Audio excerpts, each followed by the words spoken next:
Hello, everyone. I am back with another Bible study of Job, and we are on chapter 29. I wasn't sure I was going to make a video today because I woke up not feeling very well at all, but I decided to do it. So we're on chapter 29, Job's final claim of innocence. Job continued his discourse, saying, "If only I could be as in months gone by, in the days when God watched over me, when his lamp shone above my head, and I walked through darkness by his light. I would be as I was in the days of my youth, when God's friendship rested on my tent, when the Almighty was still with me, and my children were around me, when my feet were bathed in curds, and the rock poured out streams of oil for me." So here, Job definitely felt abandoned by God in this moment. He wanted to go back to the days where God was with him. And I'm sure many people feel like that when they're in the midst of suffering. So again, I already went through and read it by myself and wrote things down for my commentary to get kind of my thoughts organized. Let's move on. "When I went out to the city gate and took my seat in the town square." So my commentary said that this was a place in society reserved for city leaders. Job had been one because he was a very wealthy and powerful man. "The young men saw me and withdrew, while older men stood to their feet. City officials stopped talking and covered their mouths with their hands. The noblemen's voices were hushed, and their tongues stuck to the roof of their mouths. When they heard me, they blessed me, and when they saw me, they spoke well of me. For I rescued the poor who cried out for help, and the fatherless child who had no one to support him. The dying blessed me, and I made the widow's heart rejoice." So my commentary had to say about this is all over the ancient Near Eastern world, a man's virtue was measured by his treatment of the weak and vulnerable of society. These things Job had done, even though his friends said he must not have, and that's why he was suffering. "I clothed myself in righteousness, and it enveloped me. My just decisions were like a robe and a turban. I was eyes to the blind and feet to the lame. I was a father to the needy, and I examined the case of the stranger." So here's what my commentary had to say about these two verses. Contrary to his friends' accusations, Job went beyond the standards of caring for the needy and vulnerable people. And then here, when it says, "I examined the case of the stranger," much oppression occurred in unjust courts, but Job protected the weak there. "I shattered the fangs of the unjust and snatched the prey from his teeth. So I thought, I will die in my own nest and multiply my days as the sand. My roots will have access to water, and the dew will rest on my branches all night. My whole being will be refreshed within me, and my bow will be renewed in my hand.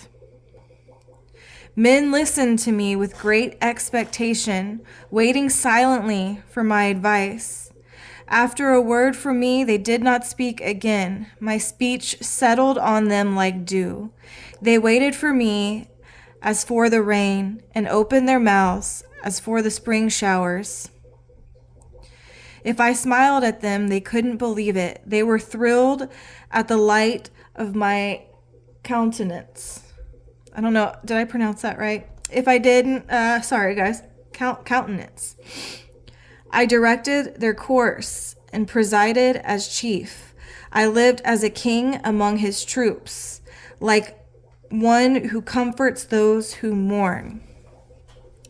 So here's what my commentary had to say about some of these verses. If I smiled at them, they couldn't believe it.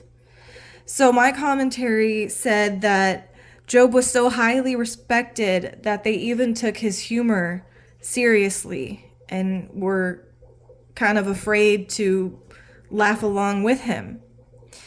And when he says here, I lived as a king among his troops, my commentary makes clear that although it says he lived as a king, he was just a high local official, such as a mayor. So that is chapter 29. I don't really have much of my own thoughts to put into this. I think I kind of want to go back on Google and look at this big section here and see what online commentaries have to say about it. This is just what my commentary, the MacArthur Bible commentary, had to say about all of this. And I'm sure as I go on, I'll start looking to other resources as well. I need to start looking. I got this book a while back, and it's really, really helpful. Let me flip to Job. Okay, here we go. Yeah, so I need to start looking through this because it has pictures. It's got a one-sentence summary. Excuse my nails, they're kind of dirty. I lit a candle before this. It's got key terms, key text, the purpose of the book, teachings about God, teachings about humanity. I really need to go back through this and also use this as a resource because this is a really good book to use. I have made a video on this book, but in case anyone hasn't seen that, let's see. There's the ISBN right there. And this is the Ultimate Bible Guide. They have a few different type of ultimate books, and I think there's an Ultimate Bible Dictionary. There's a few different, and I like this one a lot.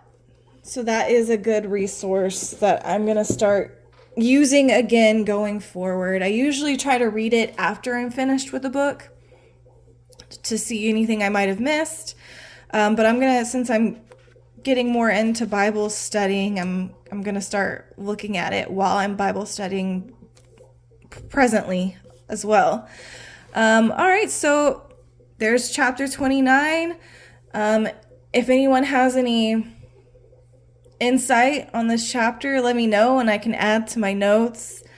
I see people post pictures of their journaling Bibles with notes like this, and it seems like a lot of it is their own thoughts. So I probably should start developing my own thoughts. But for right now, since I'm not any expert, I'm going to use the MacArthur Bible commentary and anything I can find online or any books I have currently. I'm just going to trust those because the book of Job is very hard if you're not looking to help somewhere else to interpret it.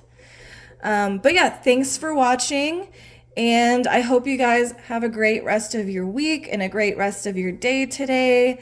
Yeah, God bless.